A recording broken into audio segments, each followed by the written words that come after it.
Two headstones stood side by side I never beneath came a back. bare winter sky. No, Grace Ashford, you didn't. 1991 to 2003. Emma Carter. An old man knelt between them, placing white lilies at each stone with the same careful hands. Behind him, a billionaire in a tailored coat stood frozen, staring at a photograph he'd carried in his wallet for 23 years. "I never came back," Victor whispered. The old man didn't turn around. "No," he said quietly, "you didn't." Later, under chandeliers, in front of 600 people, that same old man would stand at a microphone, hands shaking, and say the only thing he'd ever wanted anyone to understand. You don't have to change someone's whole life.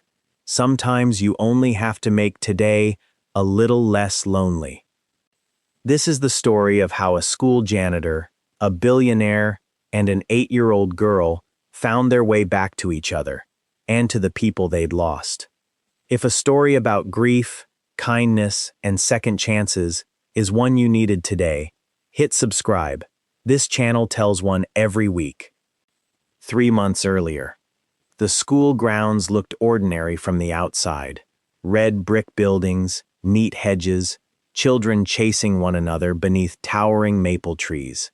It was the kind of place parents chose because it promised stability, kindness, and opportunity. Daniel Ashcroft had donated nearly $6 million to Blackwood Heights Academy over the years, yet he had visited fewer than a dozen times. He paid for the best education money could buy because that was how he solved problems. Money built safer classrooms, hired better teachers, and opened better futures. It never occurred to him that his daughter might need something money couldn't provide. Rain tapped softly against the windshield as he watched from across the parking lot. Sophie's small figure appeared exactly on schedule. She stepped out of the back of the black sedan, wearing her navy blue uniform, white cardigan, and polished shoes. Her blonde hair was tied into 2 neat braids. A pink backpack bounced against her shoulders as she skipped toward the entrance. Halfway there, she changed direction. She spotted the old janitor sweeping rainwater away from the front steps. His gray maintenance jacket hung loosely on his thin frame. His silver hair curled beneath a faded navy cap. Deep lines marked a face that had spent decades smiling more than frowning. He leaned slightly on the broom, as though his knees reminded him of every passing year. Sophie's face lit up. "Mr. Ben!" She ran. Before Daniel could process what he was seeing, his daughter threw both arms around the old man's waist. Ben chuckled softly. "Careful there, little bird. You'll knock these old bones right over. I missed you. You saw me yesterday. That was yesterday." He laughed again. "Well, I suppose that's true." Daniel watched Ben kneel, with visible effort, so he could meet Sophie at eye level. "Now tell me, what's today's brave thing?" Sophie's smile faded just a little. "We have presentations. And?" "I'm scared." Ben tapped the center of her chest with one weathered finger. "Is courage in your legs?" She giggled. "No." "Your hands?" She shook her head. "Then where?" She placed her hand over her heart. "Here." "Exactly. Courage doesn't mean your knees stop shaking. It means your heart keeps walking anyway." Sophie's shoulders straightened. "I can do that. I know you can." He gently tucked a loose strand of blonde hair behind her ear. "Now go make today proud." She hugged him one more time before running toward the building. Ben stood alone for several seconds, watching until she disappeared through the front doors. Only then did his smile slowly fade. Daniel noticed him wipe at his eyes before picking up the broom again. Something tightened inside Daniel's chest. This wasn't inappropriate. It wasn't suspicious. It was familiar, too familiar, the kind of affection that couldn't be manufactured in 6 months. The chauffeur cleared his throat from the driver's seat. "Sir?" Daniel didn't answer. He kept watching the old janitor sweep rainwater across the pavement as though nothing extraordinary had just happened, yet everything about it felt extraordinary. That evening, dinner unfolded the same way it always did. The dining room stretched longer than most apartments. Crystal chandeliers reflected warm light across polished oak. Every place setting was perfect. Sophie swung her feet beneath her chair, while Margaret served roasted chicken and vegetables. Margaret had managed Blackwood Manor for nearly 30 years. She had cared for Daniel before he'd inherited Ashcroft Industries. She had helped raise Sophie after Emily died. If anyone understood the quiet rhythms of the household, it was Margaret. Sophie talked excitedly through most of dinner. "I got an A on my spelling test." "That's wonderful," Daniel replied, glancing briefly at his phone. "And Olivia finally learned how to do long division." And Mr. Harris let us plant sunflowers." "That's nice." Margaret noticed Sophie's smile weaken.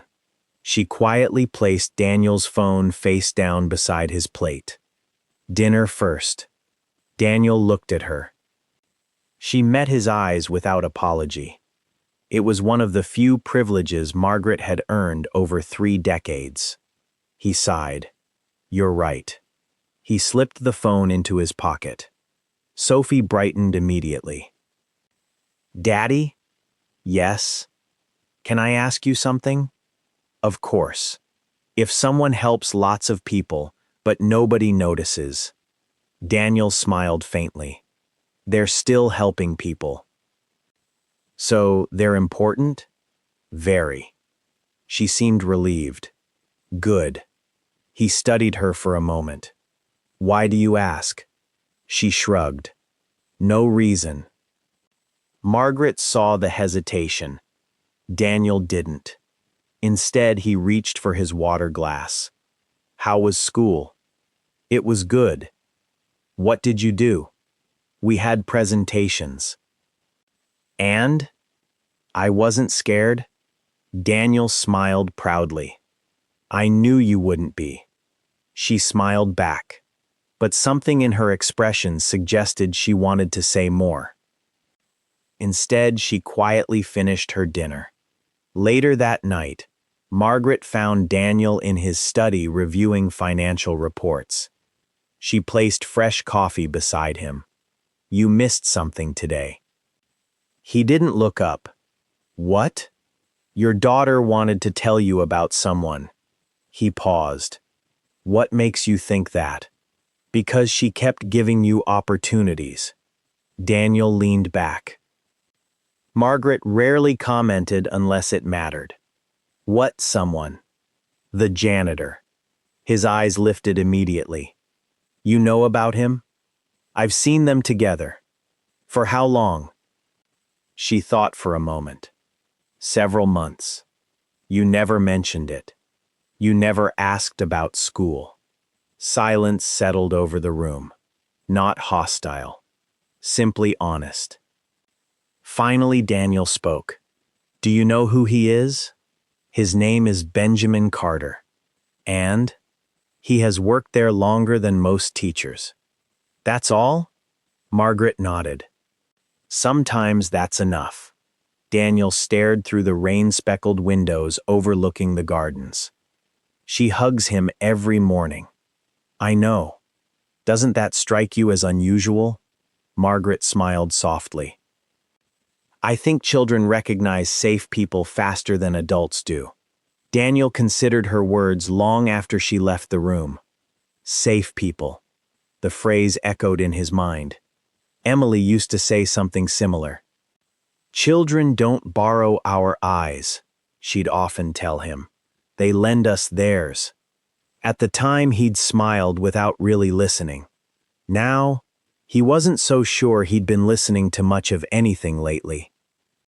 He closed the laptop. For reasons he couldn't explain, he decided he would take Sophie to school himself tomorrow morning. The next morning, Daniel canceled his first board meeting without explanation. His assistant stared at him in disbelief. "Sir, the directors are flying in from New York. They can wait. They've never waited before." Daniel picked up his car keys himself. "They'll survive." It was the first time in nearly 5 years that he had driven Sophie to school. She looked almost suspicious as she climbed into the passenger seat. "Where's Mr. Collins?" "Day off. He never takes days off." Daniel smiled. Today he did. She buckled her seatbelt, still studying him. "This is nice." "What is?" "You." He laughed quietly. "I'm usually nice." "You are." She hesitated. "But you're usually busy." The words landed harder than she intended. Children rarely realized how truthful they were. Daniel kept his eyes on the road. "I'm trying to fix that." She accepted the answer without another question and began pointing excitedly out the window every few minutes, showing him a bakery that had painted a giant sunflower on its wall, a golden retriever she insisted smiled at passing cars, and a tiny bookstore she wanted to visit one day. Daniel realized he had driven this route hundreds of times in the back seat while answering emails. He had never actually seen it. When they arrived at Blackwood Heights Academy, Sophie reached for the door handle. Daniel stopped her gently. "I'll walk you in." Her eyes widened. "Really? Really?" She practically bounced out of the car. Parents smiled politely as they crossed the courtyard. Teachers greeted students by name.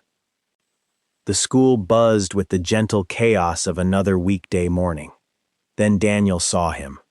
Benjamin Carter was replacing flowers in 2 stone planters beside the entrance. He worked carefully, brushing dirt from each leaf before stepping back to inspect them. Nothing hurried, nothing wasted. Sophie immediately broke into a run. "Mr. Ben!" Benjamin turned. His weathered face brightened. "Well, there's my favorite early bird." "I'm not an early bird." "No, I'm a brave bird." He laughed. "That's much better." She hugged him as she always did. This time Daniel stood only a few feet away. Benjamin looked up. For the first time, surprise crossed his face.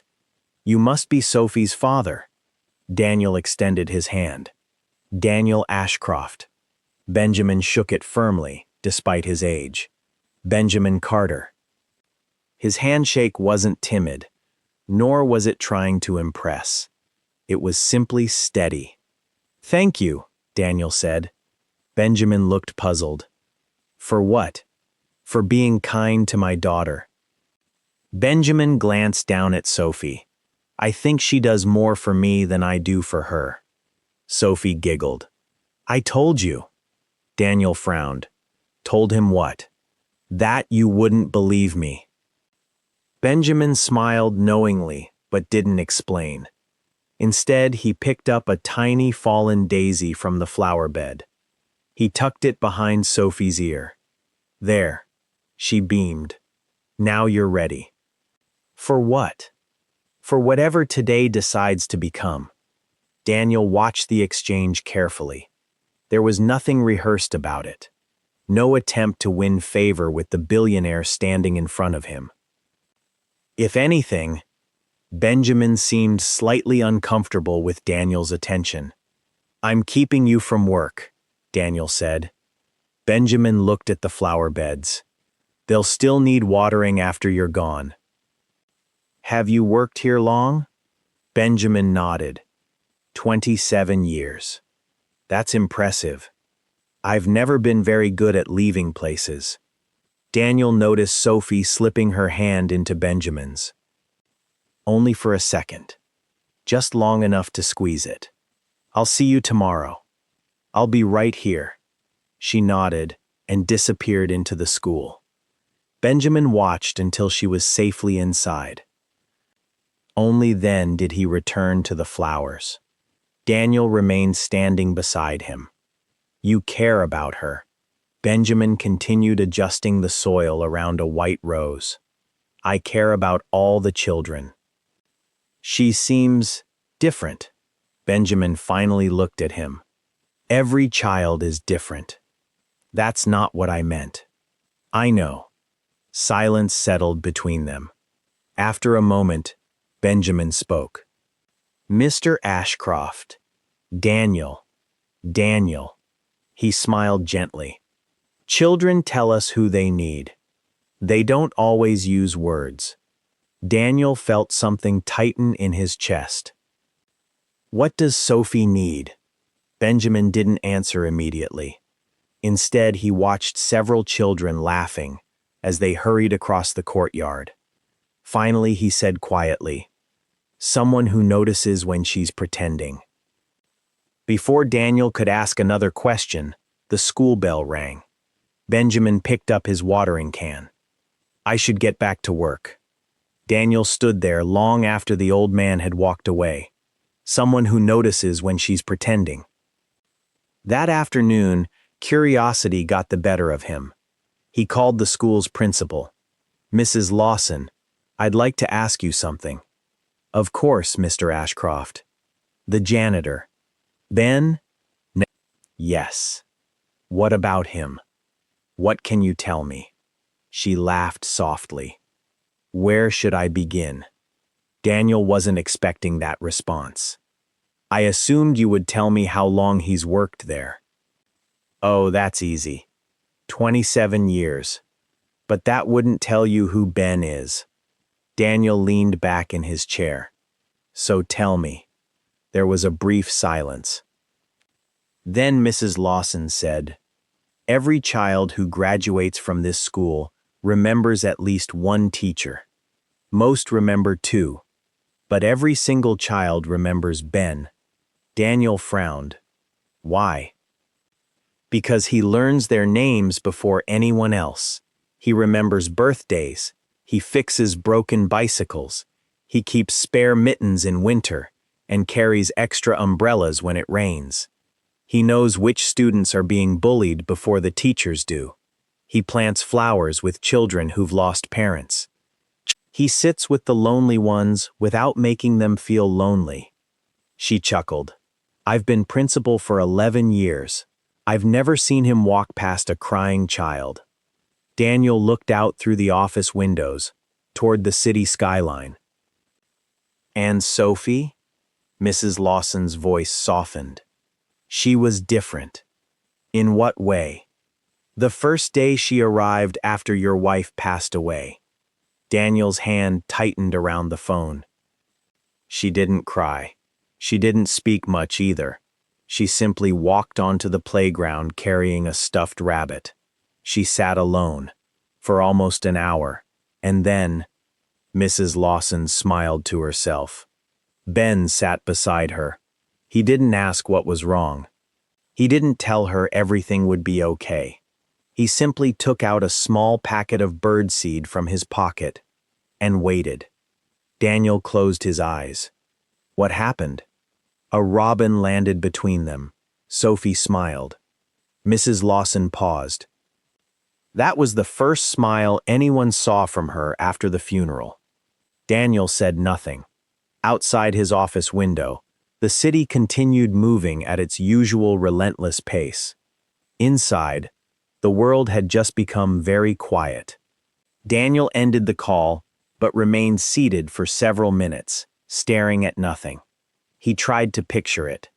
His daughter, fresh from burying her mother, sitting alone with that worn stuffed rabbit she refused to sleep without, and an old janitor, finding the one thing capable of making her smile again. He should have known. He should have been there. Instead, he'd been in a conference room in Singapore closing the largest acquisition in Ashcroft Industries history. He remembered signing the final documents while his phone vibrated with messages from Margaret. Sophie won't eat. She asked for her mommy again. She's asleep now. He had convinced himself he was working for her future. Only now was he beginning to understand that children didn't measure love by futures. They measured it by moments. That evening, Sophie was curled on the living room rug, building an elaborate castle from wooden blocks, while classical music drifted softly from hidden speakers. Daniel closed his laptop before she noticed him. No emails, no conference calls, no distractions. He lowered himself onto the rug beside her. "What are we building?" She looked up, surprised. "A rabbit castle." He smiled. "I've never seen one of those. They're very rare. I imagine they are." She handed him a square block. "You can help. I don't know how. I'll teach you." For the next 20 minutes, one of the country's busiest businessmen received detailed architectural instructions from an 8-year-old. "No."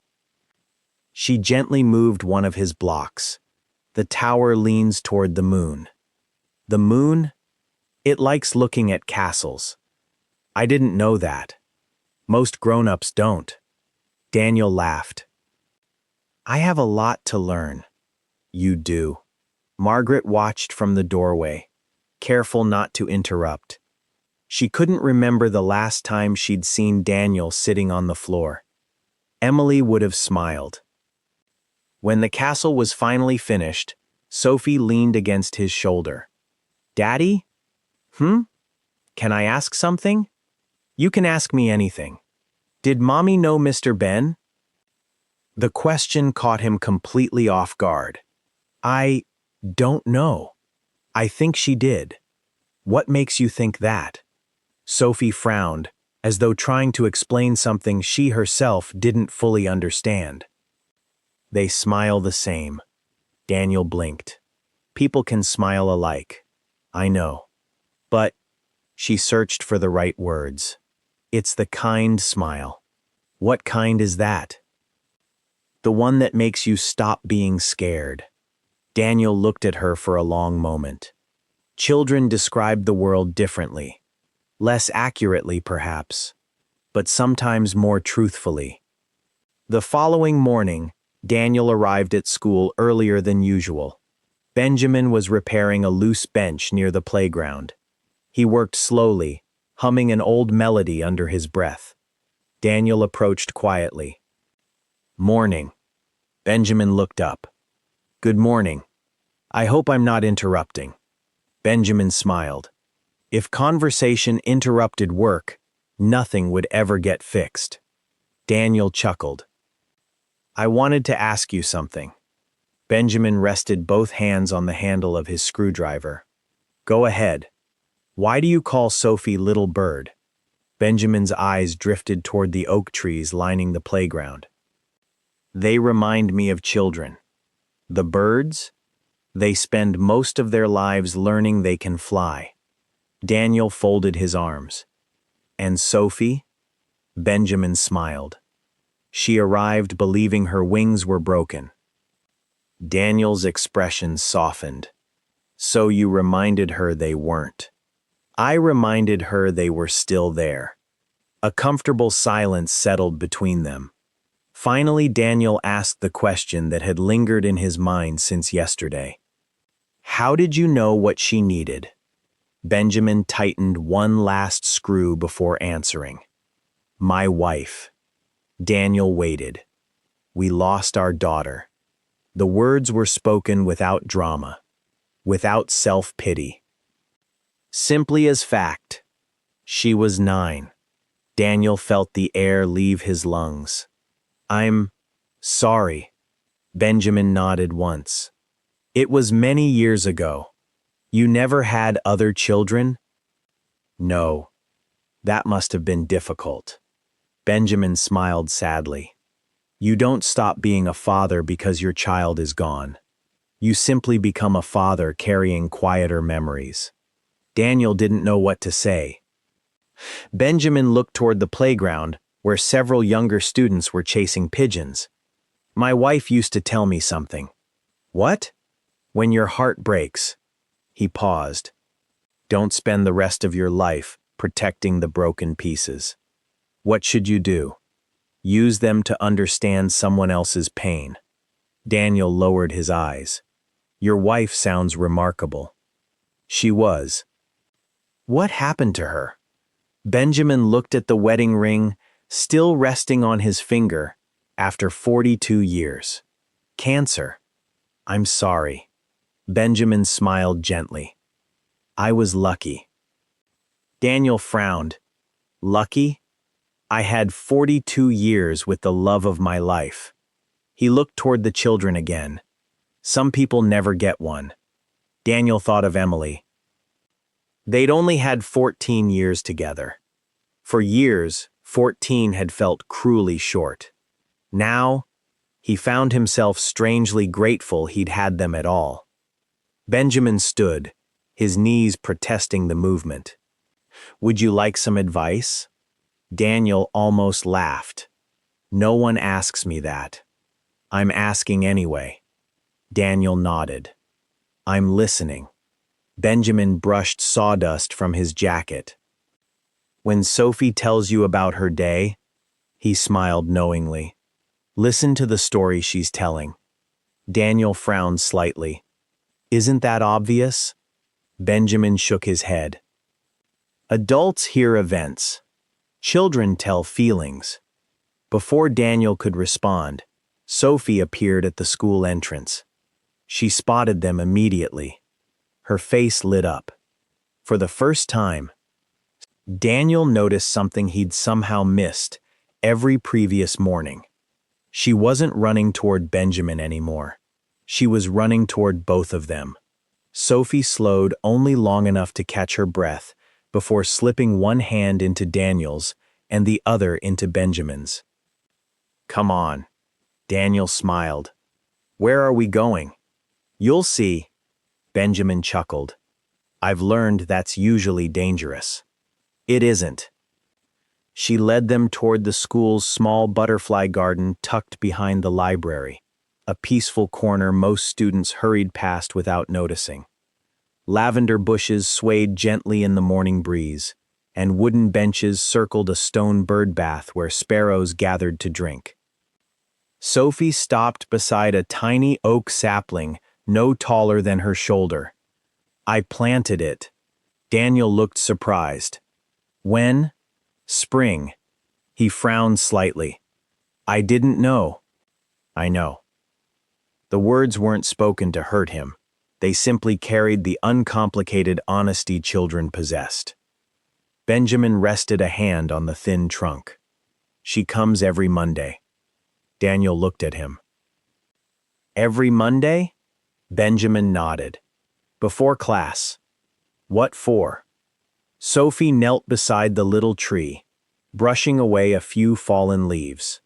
Mommy liked oak trees. Daniel's throat tightened. Emily had loved them.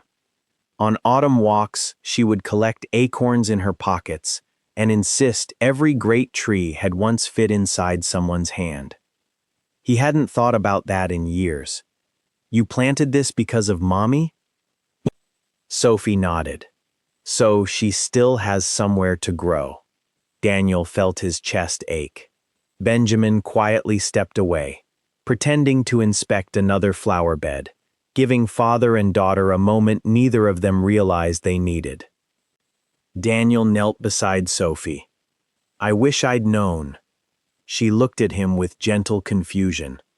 You were working. I know. I didn't want to make you sad. His heart broke a little. She'd been carrying her grief carefully, trying to protect him from it. He gathered her into his arms. You never have to protect me. She hugged him tightly.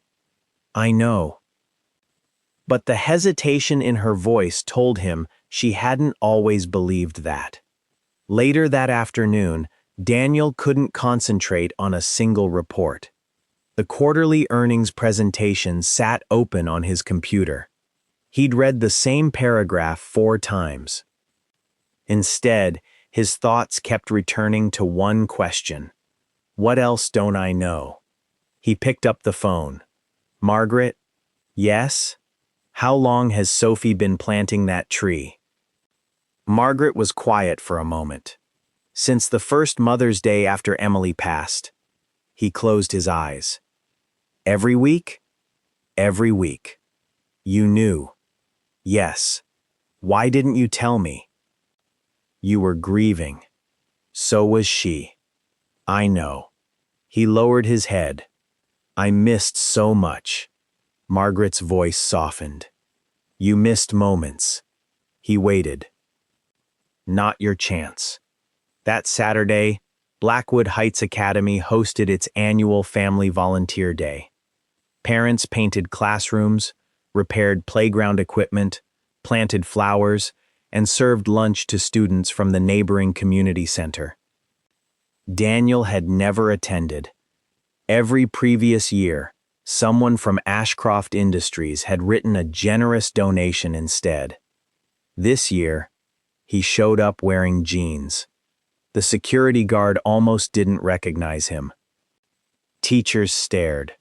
Several parents whispered. The billionaire actually came. Daniel ignored every curious glance. He signed the volunteer sheet beside Benjamin's name. Benjamin smiled. I thought billionaires paid other people to hold paintbrushes. Daniel picked up a roller. I'm experimenting. I approve. Mrs. Lawson assigned them to repaint the old art room. By mid-morning, Daniel had blue paint on both sleeves. Benjamin somehow had paint on his nose. Sophie declared this a serious emergency and insisted on fixing it with a damp cloth. You missed a spot. I always do. You need supervision. Benjamin laughed. I've suspected that for years. Across the room, several children were decorating one wall with colorful handprints. Sophie tugged Daniel's sleeve. Daddy. Yes? You forgot. What? She dipped his hand into bright green paint before he could react. A second later, his handprint appeared beside hers on the wall. He stared at it. Large, uneven, perfectly imperfect. Emily had once insisted they make handprints with Sophie every birthday. The last one hung framed in the upstairs hallway. He hadn't added another since she died. Benjamin watched quietly from across the room. Some traditions, he knew, didn't disappear. They simply waited until hearts were ready to continue them. As lunch was being served outside, a sleek black luxury SUV pulled into the school parking lot. It stopped with practiced precision. A sharply dressed man stepped out, followed by a woman carrying a leather portfolio. Mrs. Lawson's welcoming smile faded ever so slightly. Benjamin noticed. Are we expecting visitors? Daniel asked. Mrs. Lawson forced a polite smile. I was hoping they might postpone. Who are they? She sighed almost imperceptibly. The Ashford Foundation. Daniel recognized the name immediately. The Ashford Foundation financed schools across the country. Its chairman, Victor Ashford, was known for making generous donations, provided every decision followed his conditions. Benjamin's warm expression grew noticeably quieter. He set down the paintbrush in his hand. Daniel noticed something else. For the first time since they'd met, Benjamin looked uneasy. Not frightened, not intimidated, simply burdened. As Victor Ashford approached across the courtyard, his eyes locked on Benjamin for just a fraction longer than seemed natural. Recognition. Old recognition. The kind shared by people whose history had never really ended. Daniel felt it immediately. Whatever story Benjamin had shared so far, it wasn't the whole story. and Victor Ashford had just walked into the part no one had spoken about yet. Victor Ashford crossed the courtyard with the easy confidence of a man accustomed to walking into rooms that immediately belonged to him. Tailored charcoal suit, silver hair cut with military precision, an expensive watch that caught the afternoon sunlight. Behind him walked his executive assistant, balancing a leather portfolio against her hip, while another representative carried presentation boards displaying architectural renderings of a proposed science center. Parents turned to look. Teachers straightened instinctively. Victor smiled politely, acknowledging everyone without truly seeing anyone, until his eyes reached Benjamin. His stride slowed almost imperceptibly. Benjamin had already picked up the paint tray again, his attention fixed on the wall as though nothing unusual had happened. But Daniel saw it. The old man's shoulders had become just a little stiffer. Victor stopped beside him. "It's been a long time." Benjamin didn't immediately look up. He finished one careful stroke of blue paint before setting the roller aside. "It has." Neither man offered a handshake. Neither smiled. Mrs. Lawson stepped forward quickly. "Mr. Ashford, welcome back." Victor nodded without taking his eyes off Benjamin. "I wasn't aware you still worked here." Benjamin answered calmly. "The children still keep me busy." "So I see." Silence settled over the group. Not awkward, heavy, like a conversation that had begun decades earlier and never truly ended. Daniel stepped closer. "You know each other?" Victor turned toward him. "We did." Benjamin corrected him gently. "We do." Victor's expression tightened for just a heartbeat. "A fair point." Mrs. Lawson cleared her throat. "Mr. Ashford has come to discuss the Foundation's proposal for the new science wing." Benjamin picked up his roller again. "Then I'll let you get to it." He walked away without another word. Daniel watched him disappear around the corner of the building. Victor watched him go as well. Only after Benjamin was out of sight did Victor finally exhale. "I wasn't expecting that." Daniel studied him carefully. "What history do you two share?" Victor looked toward the children laughing near the butterfly garden. "A painful one." Before Daniel could ask another question, parents gathered around the presentation boards, pulling Victor into conversations about classrooms, laboratories, and funding. The moment was gone. But Daniel couldn't shake the feeling that he'd just witnessed two men carrying the same memory. From opposite sides. Later that afternoon, Benjamin sat alone on a wooden bench near the greenhouse, repairing a child's broken kite with careful fingers. Daniel found him there. "I hope I'm not interrupting." Benjamin smiled without looking up. "If you help hold the frame steady, not at all." Daniel took the wooden crosspiece while Benjamin tied a fresh length of string. "You've done this before." Benjamin chuckled. "More times than I can count." "The owner?" "Usually the wind." Daniel smiled. When the knot was finished, Benjamin handed the kite back to a little boy who had been waiting patiently. "Try it now." The child ran across the field. The kite climbed immediately into the bright afternoon sky. His delighted laughter echoed across the school grounds. Benjamin watched until the kite disappeared above the oak trees. "That's better." Daniel looked at him. "You always finish what you're doing before having a difficult conversation." Benjamin smiled knowingly. "I've learned not to mix broken kites with broken hearts." Daniel sat beside him. "I met Victor. I noticed. He said you shared a painful history." Benjamin was quiet for a long moment. "When people tell stories," he looked toward the children. They usually begin where it hurts. And you? I'd rather begin where it was beautiful. Daniel waited. My wife, Eleanor, he smiled softly, was a music teacher. You mentioned her once. Benjamin nodded. She believed every child carried a song inside them. Daniel frowned slightly. I thought you said your wife's name was.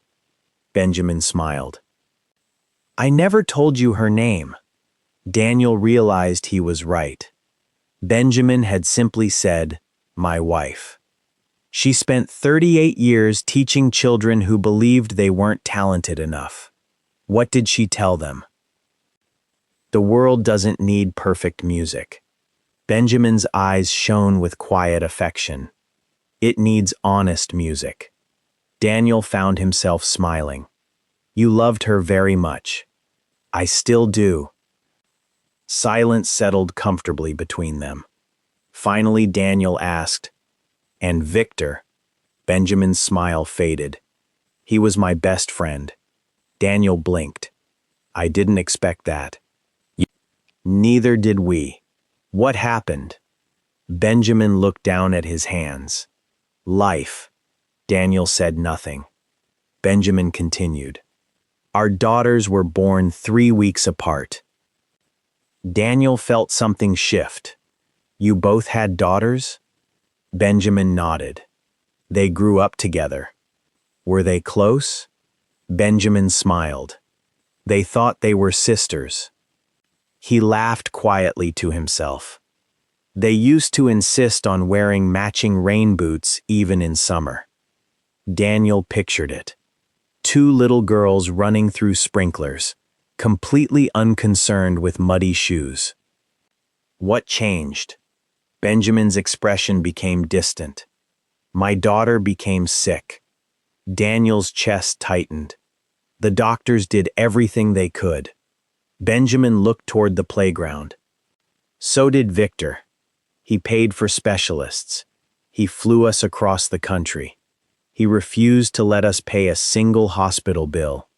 Daniel hadn't expected that. Then why aren't you still friends? Benjamin's fingers tightened slightly around the old paintbrush resting beside him. Because grief doesn't always push people together. Sometimes, he paused, it convinces them someone has to be blamed. Daniel remained completely still. For years, Benjamin said quietly, Victor blamed himself. He looked up at the clouds drifting slowly overhead. I blamed myself too. Daniel frowned. But neither of you caused her illness. No. So why? Benjamin gave the saddest smile Daniel had ever seen. Because love isn't logical. Before Daniel could ask another question, Sophie came running across the lawn. Mr. Ben! She stopped suddenly when she saw Daniel. Oh, am I interrupting? Benjamin's entire face brightened again. You? He opened his arms. Never. She climbed onto the bench between them. I have something. From her backpack, she pulled a folded sheet of paper. I made it. Benjamin unfolded it carefully. It was a crayon drawing. 3 people flying kites beneath a bright blue sky. One was Sophie. One was Daniel. The third was Benjamin. Above them, she had written, in uneven handwriting, Everybody needs someone to help hold the string. Benjamin stared at the drawing for several seconds. When he finally spoke, his voice was barely above a whisper. I think... He swallowed. This may be the finest picture I've ever received. Daniel looked at the drawing, then at Benjamin, then at his daughter. For the first time since Emily's death, he realized Sophie wasn't only healing. She was quietly teaching the adults around her how to heal too. None of them noticed Victor Ashford standing at the second-floor library window. He had seen the drawing. He had seen Benjamin wipe away another tear. And in his hand, He held an old photograph of two laughing little girls wearing identical yellow rain boots.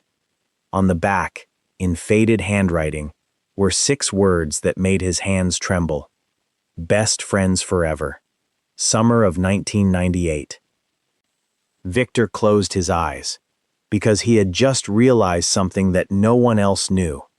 Benjamin wasn't the only one carrying an old promise, and if the truth ever came out, it would change far more than one family's future.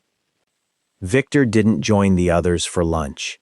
He remained in the library long after the parents had drifted back to their volunteer projects, the old photograph resting on the windowsill beside him.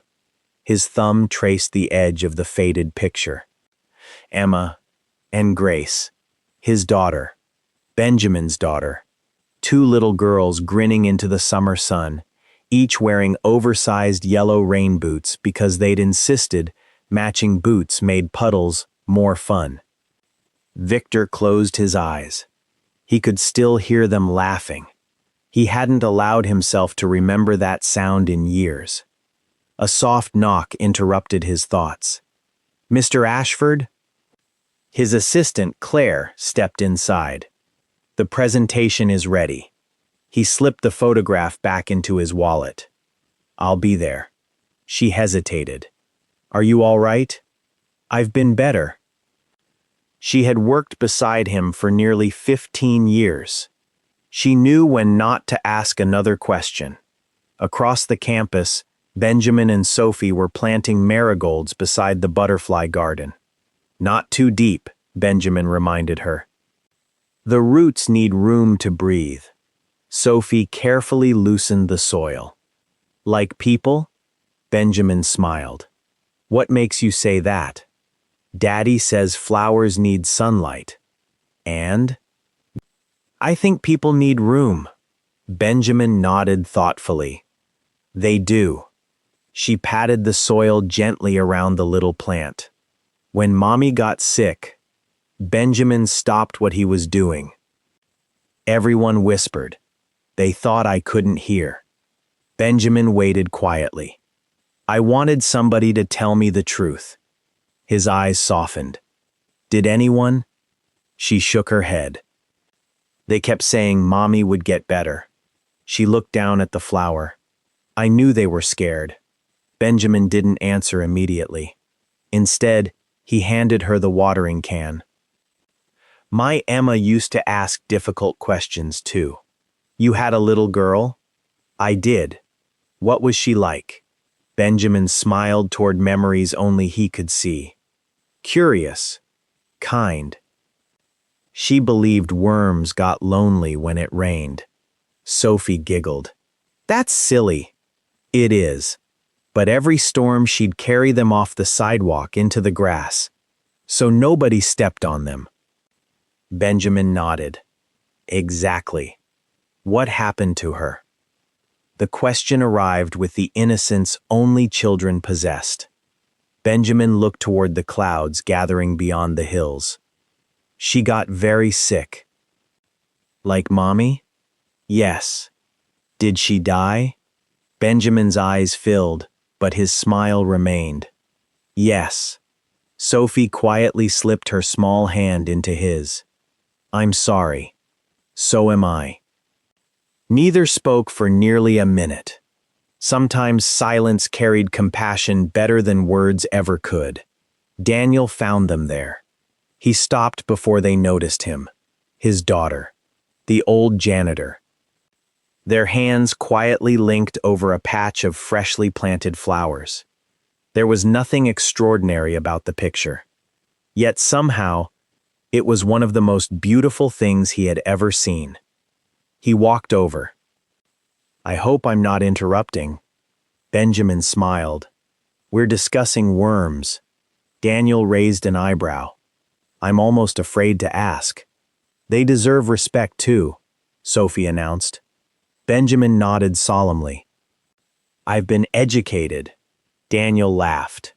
"I can see that." Sophie looked between the two men. "Daddy?" "Yes?" "Did you know Mr. Ben had a little girl?" "I just learned." She liked rain. Benjamin smiled. And frogs. And muddy shoes. And pancakes shaped like stars. Sophie gasped. I like star pancakes. Benjamin leaned closer. Then I think you would have liked Emma. I think so too. Daniel noticed the way Benjamin said his daughter's name. Not with fresh grief, with enduring love. There was a difference. That evening, Victor Ashford didn't return home. Instead, his driver took him to a quiet cemetery overlooking a small lake. He walked slowly between rows of weathered headstones until he stopped before one carved from white granite. Grace Ashford, beloved daughter, 1991 to 2003. He brushed a few fallen leaves away with trembling fingers. I saw Ben today. The wind answered softly through the trees. I don't think you'd be angry that I spoke to him. His voice cracked. I think you'd be disappointed that it took me this long. He stood there for several minutes before speaking again. I still remember the day you met Emma. A faint smile appeared. You told me she was going to be your sister someday. His smile faded. I should have fought harder to keep that promise. Behind him, another pair of footsteps approached quietly. An elderly groundskeeper, carrying fresh flowers, stopped several feet away. Evening, Mr. Ashford. Victor nodded politely. Evening. The groundskeeper placed white lilies beside another nearby headstone. Victor glanced over. His heart stopped. The name engraved there read, Emma Carter. He slowly turned. The two graves stood only a few feet apart, side by side. After all these years, their daughters had never really been separated. Victor closed his eyes as tears finally escaped. I never came back. The groundskeeper looked at him kindly. No, I couldn't. I know. Victor stared at the two headstones. I thought staying away would hurt less. The old man shook his head gently. Grief doesn't shrink with distance. It waits. The following Monday, Daniel received an unexpected phone call. Mr. Ashcroft, this is Victor Ashford. Daniel sat up straighter. Good morning. I'd like to invite you to lunch. Daniel was surprised. I wasn't aware we had business together. We don't. Victor paused. But I think we may soon have something more important.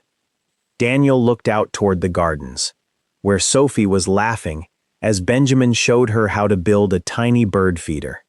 What is this about? Victor's answer came quietly. It's about two little girls, and a promise that 4 adults failed to keep. Daniel felt a chill despite the warm morning sunlight. He looked through the window at Benjamin. The old janitor laughed as a sparrow landed on Sophie's shoulder. For just a moment, Benjamin looked exactly like a grandfather watching his granddaughter discover the world. Daniel suddenly understood. The story wasn't only about why Sophie loved Benjamin. It was about something that had happened long before Sophie was ever born. And whatever Victor was about to reveal had been waiting more than 20 years to be told. Victor Ashford chose a small restaurant overlooking the river instead of one of the exclusive private clubs where billionaires usually met. Daniel noticed it immediately. No photographers, no executives, no reserved dining room, just old wooden tables, fresh bread, and quiet conversation. Victor was already waiting when Daniel arrived. He looked older than he had only 3 days earlier, not weaker. Simply tired. Thank you for coming. You said this wasn't about business. It isn't. The waiter poured coffee and left them alone. For several moments, neither man spoke.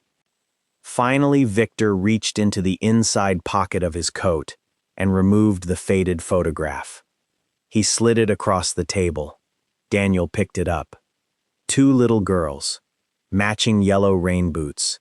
Matching raincoats. Arms around each other. The joy in their faces seemed too large for the tiny photograph. My daughter Grace, Victor pointed gently. And Benjamin's daughter Emma. Daniel looked up. They really were inseparable. They spent almost every weekend together. Victor smiled faintly. They once announced they were opening a bakery. How old were they? 6. What happened to the bakery? They discovered eating cookies was easier than selling them. Daniel laughed despite himself. Victor's smile faded. Emma became sick first. Daniel listened carefully. It started with headaches, then dizziness, then doctors. He stared into his untouched coffee. Grace never understood why Emma couldn't come outside anymore.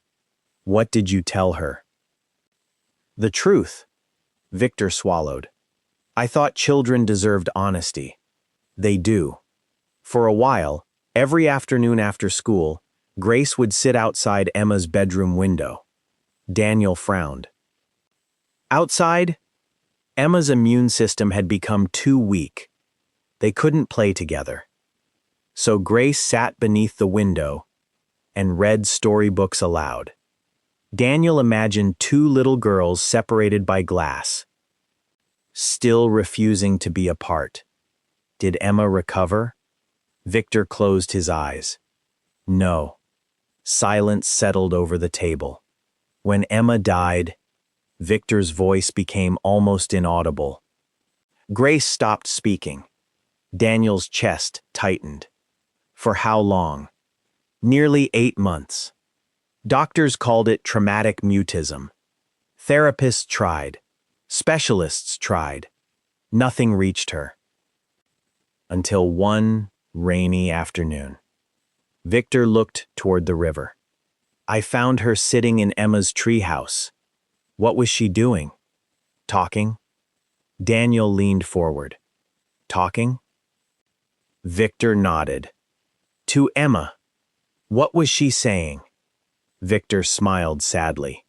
She was reading another story. The image lingered between them. A child keeping a promise, the only way she knew how. What happened then? Eventually, Victor said. Grace smiled again. He paused, but she was never quite the same. Daniel studied the photograph once more. You said 4 adults failed to keep a promise. Victor nodded slowly. We made one to our daughters. What promise? That no matter what happened, they would always remain family. Daniel frowned. You couldn't control what happened. No. Victor looked directly into his eyes. But we could control what happened afterward. Daniel felt the weight in those words. What do you mean? Victor sighed deeply.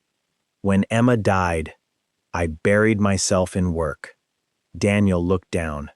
The sentence sounded painfully familiar. Benjamin buried himself in grief. Victor continued. My wife withdrew into herself. And Benjamin's wife. She tried to hold everyone together. He shook his head. We stopped visiting. We stopped calling. We convinced ourselves it was too painful. The girls lost each other. Daniel quietly asked, And Grace? Victor closed his eyes. 3 years later, we lost her too. The words landed like stone. Daniel's breath caught. I thought it was a car accident. Victor nodded. It was. For a long time, neither man spoke. Finally, Victor whispered, I failed my daughter twice. Daniel frowned. Twice? The first time, when I let her lose her best friend. The second, when I assumed I'd have more time. Daniel stared through the restaurant window. He thought about Sophie, about postponed vacations, canceled school events, missed breakfasts, delayed conversations. Always believing there would be another chance. Victor reached into his briefcase again. This time he removed a small leather journal. It belonged to Grace. He placed it gently on the table. The last page. Mentions Benjamin. Daniel hesitated. "May I?" Victor nodded. Daniel opened the journal carefully. The handwriting was unmistakably a child's. Untidy. Hopeful. Near the end, one page had been folded. He unfolded it. Across the top, written in purple marker, were the words, "When I grow up." Below it was a list. "I will become a veterinarian. I will have 6 dogs. Emma can have 6 cats. Daddy and Uncle Ben won't be sad anymore." Daniel stopped reading. His throat tightened. At the bottom of the page, one final sentence. Written more carefully than all the others. Families aren't supposed to stop being families. Daniel slowly closed the journal. Neither man trusted himself to speak. At that same moment, back at Blackwood Heights Academy, Benjamin was cleaning old paintbrushes behind the art room. Sophie wandered over carrying 2 paper cups of lemonade. "One for you." Benjamin accepted it with a smile. "Thank you, little bird." She sat beside him on the wooden steps. "Mr. Ben? Were you and Mr. Ashford friends?" Benjamin looked out across the empty playground. "We were. What happened?" He smiled gently. "We forgot how to help each other." Sophie considered that. Can grown-ups forget things like that? They can. Can they remember again? Benjamin looked at her. His eyes warmed. His eyes warmed. Sometimes, it takes a child to remind them. Neither of them noticed Daniel's car turning slowly through the school gates. Beside him in the passenger seat, Victor Ashford stared silently at the playground. It had been 23 years since he'd spoken to Benjamin, without anger standing between them. Today, he intended to try. Benjamin was rinsing the last paintbrush when he noticed the black sedan pulling slowly into the staff parking area. He smiled automatically. Sophie's forgotten something again. But as the driver's door opened, he realized it wasn't Daniel alone. Victor Ashford stepped out from the passenger side. Benjamin's smile faded. For a long moment, none of the 3 men moved. Children laughed somewhere beyond the playground. A lawn sprinkler clicked rhythmically across the soccer field. Life continued around them, unaware that 23 years of silence stood between 2 old friends. Daniel spoke first. "I hope you don't mind." Benjamin looked from Daniel to Victor. "I've had enough surprises this week that one more won't hurt." Victor took a slow step forward. "I came because I should have come a long time ago." Benjamin studied him quietly. "I agree." The words weren't cruel. They were simply true. Daniel looked toward the empty benches. "I'll leave you 2 alone."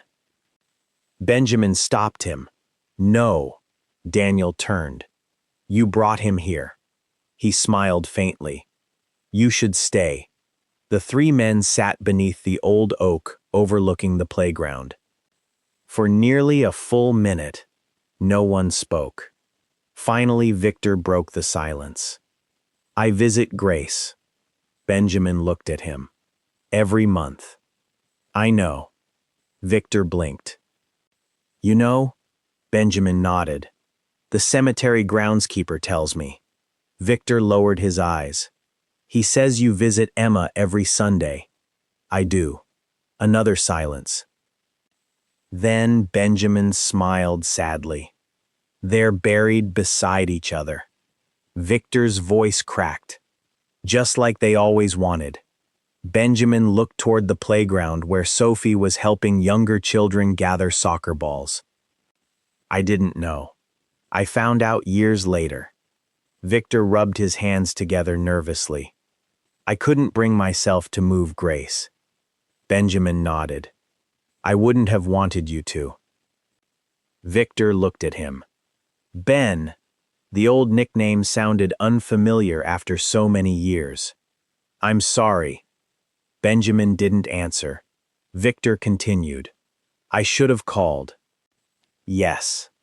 I should have visited. Yes. I should have been there after Emma. His voice failed him. Benjamin stared at the ground. You disappeared. I know. I kept thinking. Benjamin swallowed. If Grace could survive losing Emma, then maybe we could survive it together. Victor closed his eyes. I was drowning. So was I. I know. No. Benjamin shook his head gently. You didn't. You couldn't. I stopped answering the phone. I ignored your letters. Victor looked up, startled. My letters? Benjamin nodded. There were 6. Victor stared. I wrote 23. Benjamin frowned. What? I wrote 23 letters. I only ever received 6. The 3 men fell silent. Daniel looked between them. How is that possible? Neither knew. Victor slowly exhaled. I assumed you burned them. Benjamin gave a weary smile. I assumed you stopped writing. 23 years. Built on a misunderstanding neither of them had ever questioned. Just then, Sophie came skipping across the courtyard, carrying a paper bag. I brought cookies. She stopped when she sensed the unusual quiet. Did I interrupt? Benjamin immediately smiled. You improved things. She climbed onto the bench beside him. I made enough for everybody. Victor watched her carefully. She offered him the first cookie. You can have the biggest one. Victor looked surprised. Why me? You look like you need it. Daniel couldn't help smiling. Victor accepted the cookie with trembling fingers. Thank you. She nodded seriously. Mrs. Alvarez says cookies don't fix everything. Victor smiled. She's right. But they make hard conversations softer. Benjamin laughed. Now that is something worth remembering. For the first time that afternoon, all 3 men laughed together.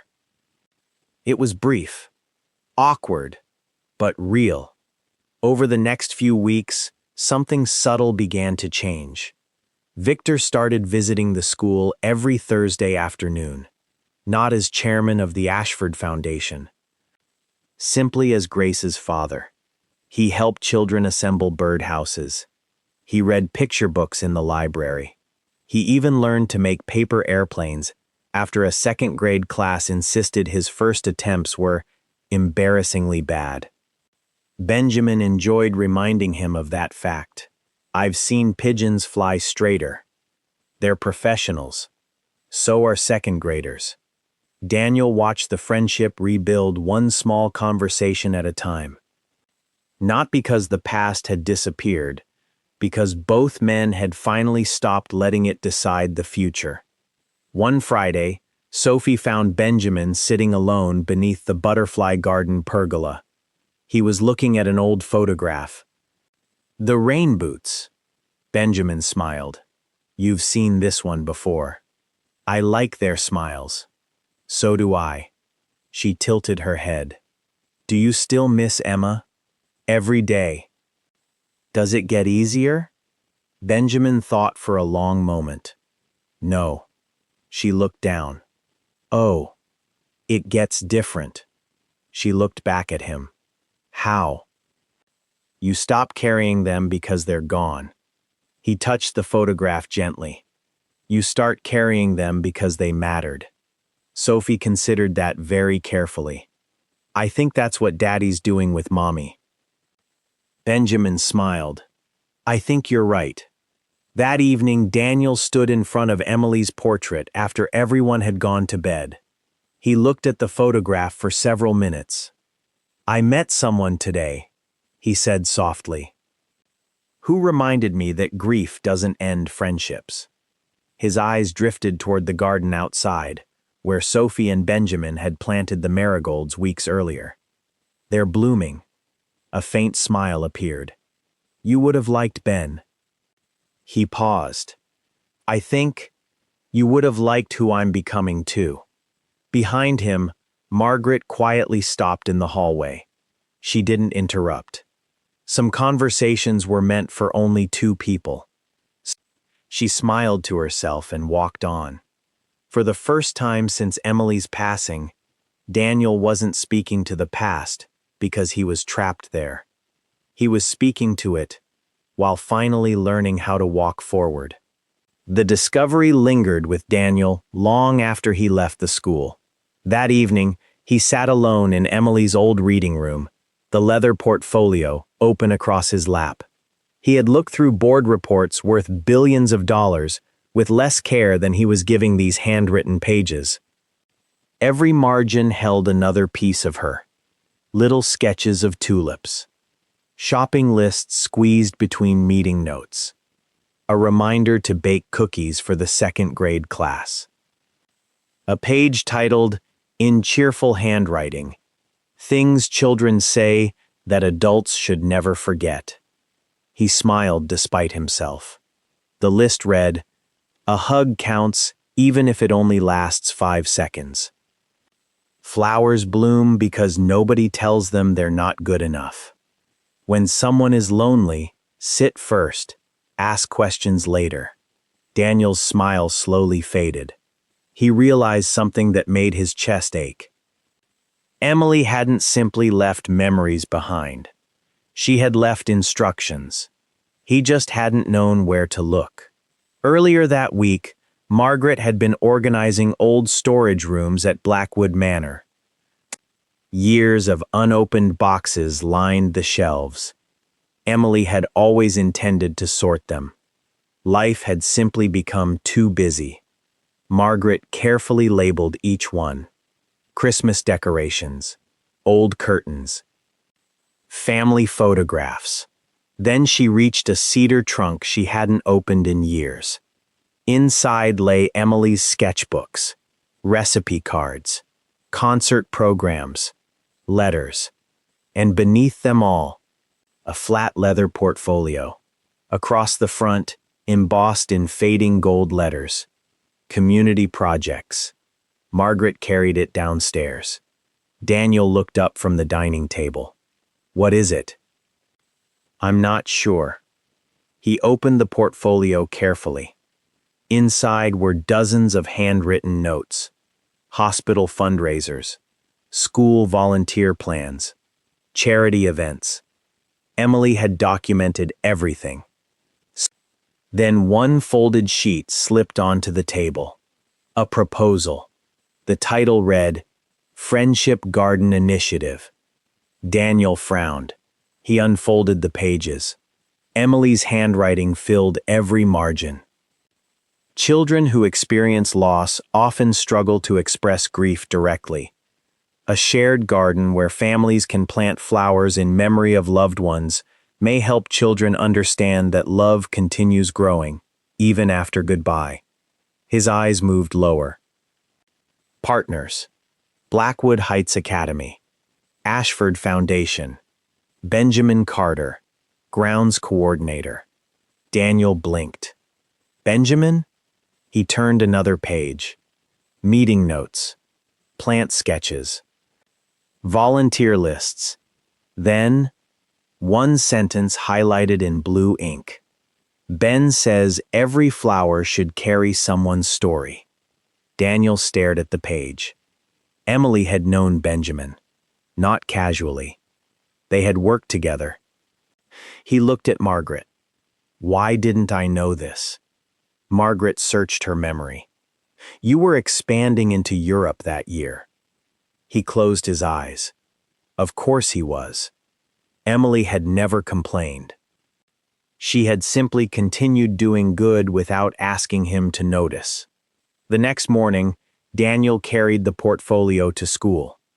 Benjamin was repairing a bird feeder when Daniel approached. "I found something." Benjamin wiped his hands.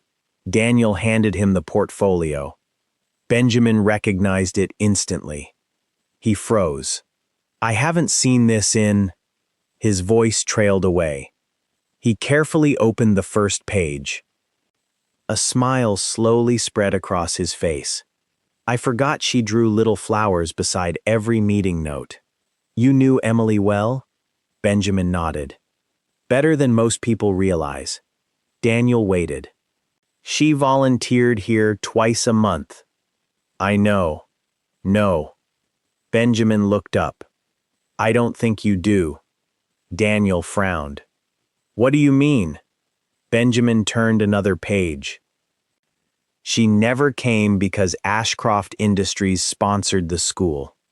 She came because she genuinely loved children." He smiled at one particular sketch. "She insisted on planting daffodils because they bloom after winter." Daniel remembered. Emily had always loved daffodils. They remind people that difficult seasons aren't permanent. Benjamin chuckled softly. "She said exactly that." Daniel sat beside him on the bench. "She never mentioned you."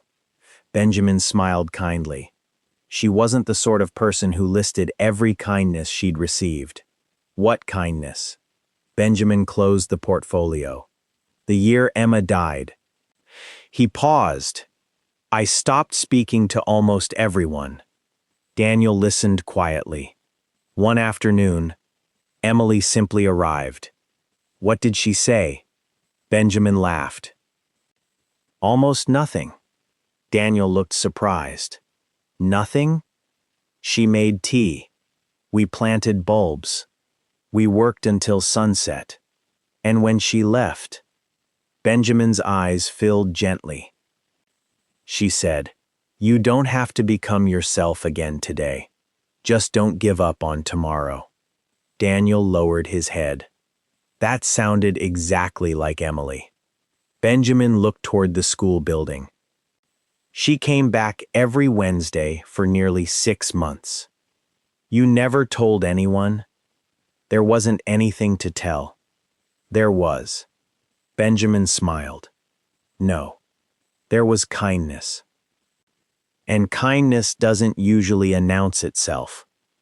Daniel looked at the portfolio resting between them.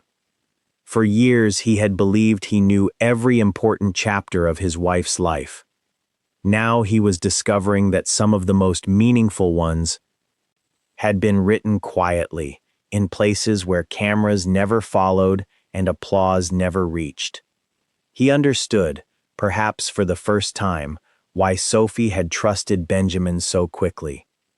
Not because he had met her years ago, not because of fate, but because the kind of goodness Emily had loved was the very same goodness Benjamin had been living all along.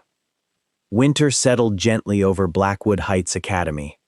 The butterfly garden slept beneath a thin blanket of frost. The flower beds Benjamin had spent months tending now rested quietly, waiting for spring. Children traded soccer balls for snowballs, and the playground echoed with laughter that seemed louder against the crisp morning air. Benjamin still arrived before sunrise every day.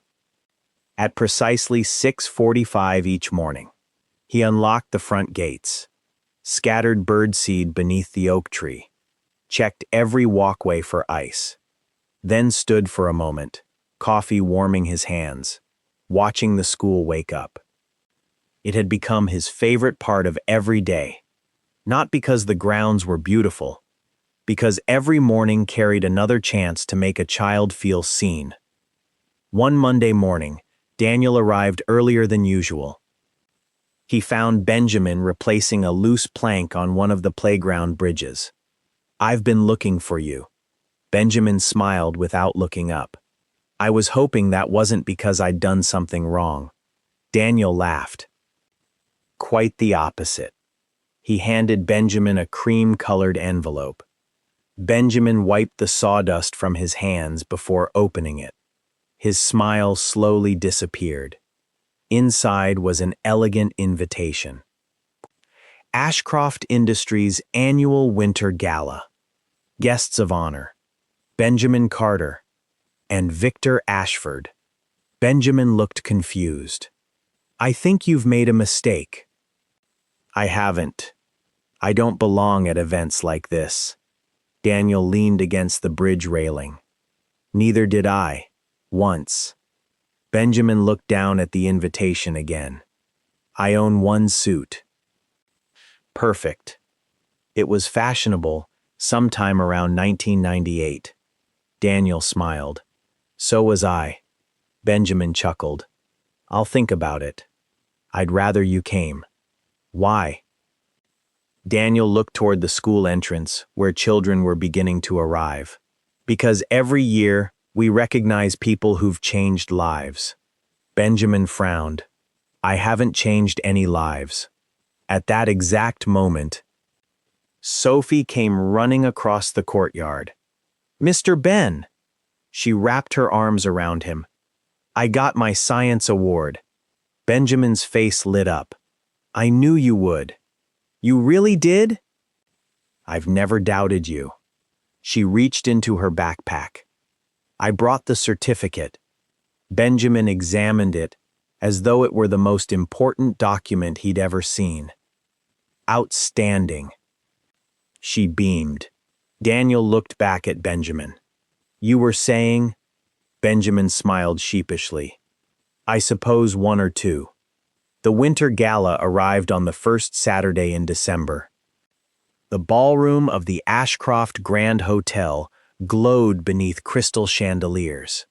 Evergreen garlands wrapped around marble columns, and a string quartet filled the room with quiet music.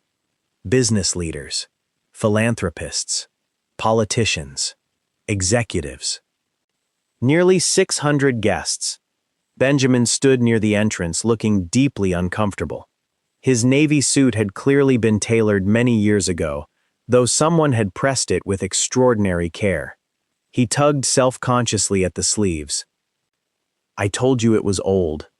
Victor adjusted Benjamin's tie. It looks better than mine. It absolutely doesn't. It does tonight. Benjamin looked around the enormous ballroom. I don't belong here. Victor smiled. I used to think that too. Across the room, Daniel spotted them. He walked over immediately. I'm glad you came. Benjamin glanced toward the polished marble floor. I almost didn't. I know. What changed your mind? Benjamin smiled toward Sophie. She stood beside Margaret in a pale blue dress, proudly showing Mrs. Alvarez the tiny silver snowflake stitched onto her sleeve. My little bird asked me. Daniel laughed softly. That's difficult to refuse. Impossible. Dinner passed with speeches celebrating scholarship recipients, teachers, and community volunteers. Benjamin relaxed slightly. Victor even laughed once or twice. Then Daniel stepped onto the stage. The room fell silent. He looked across hundreds of guests before speaking. Every year, we recognize people who build successful businesses. Polite applause followed. This year, he paused. I'd like to recognize someone who builds successful people. Curious murmurs spread through the ballroom. Daniel looked toward Benjamin. Mr. Benjamin Carter. Benjamin froze. Oh, no. Victor smiled. Oh, yes. Guests applauded as a spotlight settled gently over Benjamin's table. Benjamin looked genuinely alarmed. I didn't agree to this. Daniel smiled from the stage. I know. Laughter rippled through the room. Daniel continued.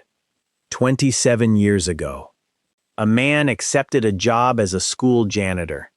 He repaired desks. He planted flowers. He fixed playground swings. But those aren't the reasons he's here tonight. The ballroom became completely still. He learned thousands of children's names. He remembered birthdays nobody else remembered. He carried spare mittens every winter. He noticed lonely students before teachers did. He taught frightened children that courage doesn't mean fear disappears. Daniel looked toward Sophie. My daughter is one of those children. Sophie's eyes shone with pride. Daniel's voice softened. 3 years ago, after my wife passed away, someone helped my little girl smile again. I didn't know his name. I didn't even know he existed. My daughter did.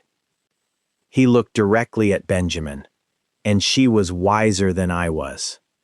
Benjamin lowered his head. Daniel continued. In business, we often measure value by numbers. Revenue, growth, profit. He smiled. But some people spend their entire lives creating wealth that never appears on a balance sheet. A child's confidence, a parent's hope, a safe place. Those things don't fit inside quarterly reports, but they change the world. The applause began before he finished speaking. It spread slowly, then filled the ballroom. Not polite applause. Grateful applause. Several teachers stood first, then parents, then the executives. Within seconds, nearly every guest was on their feet. Benjamin remained seated, overwhelmed. He quietly removed his glasses to wipe his eyes. Victor placed a hand on his shoulder. You should probably stand. I don't think my legs work. They will.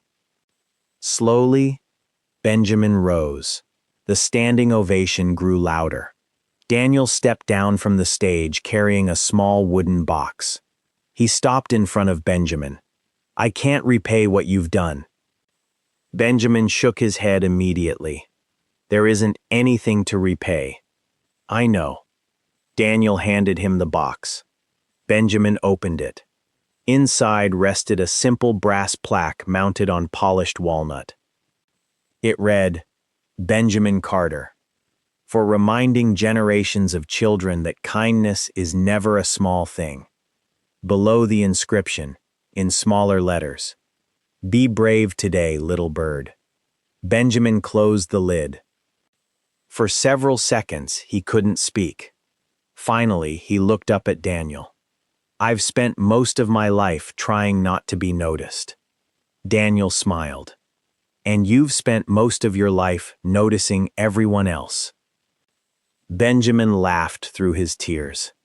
I suppose that's true. Before anyone expected it, Sophie slipped away from Margaret's side. She walked across the ballroom, then hugged Benjamin exactly the way she had every morning outside school. The ballroom fell silent again. Benjamin wrapped one arm around her gently. What are you doing, little bird?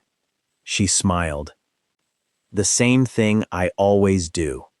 Hundreds of guests watched quietly as an 8-year-old reminded them that the greatest honor of the evening wasn't the plaque. It was the hug. The standing ovation became one of those moments people would talk about for years. Not because it had been planned, because it hadn't. When the applause finally softened, Daniel gestured toward the microphone. Ben? Benjamin immediately shook his head. No.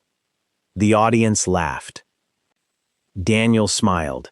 I wasn't asking. More laughter. Victor leaned over. You'd better go. I'd rather fix playground swings. I know. But tonight. Victor smiled warmly. Let them thank you. Benjamin walked slowly toward the stage. The applause started again. He reached the microphone, adjusted it awkwardly, then looked out across hundreds of unfamiliar faces. "I've never been very good at speeches," someone called out from the back.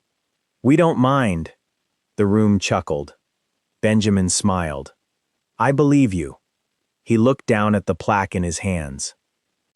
"When I was a young man, I thought changing the world meant doing something extraordinary." He paused. "Then I became a father." His voice softened. "Emma taught me something." He smiled through the memory. One afternoon, she found a bird with a broken wing. She cried because she couldn't make it fly. I told her, "Sometimes helping isn't fixing. Sometimes helping is simply staying." The ballroom grew perfectly still. She looked at me and said, "Then we'll stay together." Benjamin swallowed. "I think children understand kindness better than adults. They don't ask whether someone deserves it. They simply notice who needs it." His eyes found Sophie. My little bird reminded me of that. Sophie smiled so brightly that several guests quietly wiped away tears. Benjamin continued, "If you remember anything I say tonight, remember this." He looked slowly around the ballroom. "You don't have to change someone's whole life. Sometimes, you only have to make today a little less lonely." He stepped away from the microphone. No dramatic ending. No polished conclusion. Just quiet truth. The applause that followed was even louder than before. The following Monday, Blackwood Heights Academy felt strangely different. News of the gala had spread across the city. Parents stopped Benjamin to shake his hand. Former students arrived carrying flowers. One young woman, now a pediatric nurse, waited outside the maintenance shed until he finished repairing a fence. "You probably don't remember me." Benjamin smiled. "I've been wrong before." She laughed. "I was in your gardening club." He studied her for a moment. "Claire," her eyes widened. "You remembered? You hated tomatoes." "I still do." They both laughed.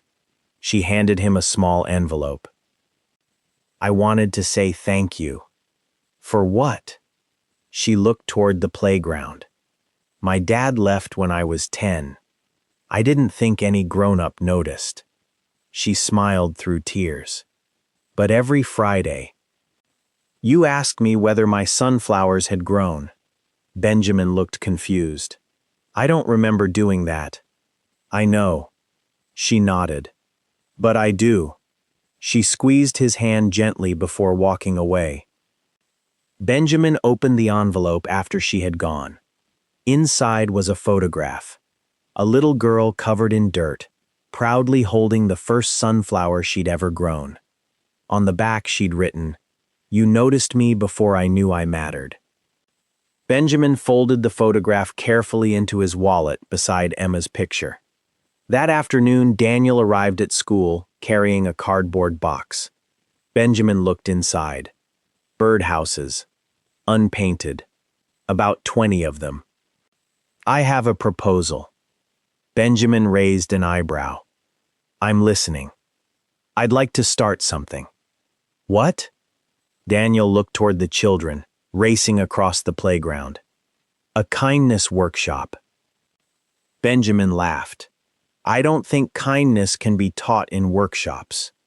I think it can be practiced." Benjamin considered that. "What did you have in mind?" "Every month, children build something. Birdhouses, benches, flower beds. They leave them better than they found them." Daniel looked at Sophie, who was patiently helping a younger student zip up his winter coat. "Because that's how communities grow." Benjamin nodded.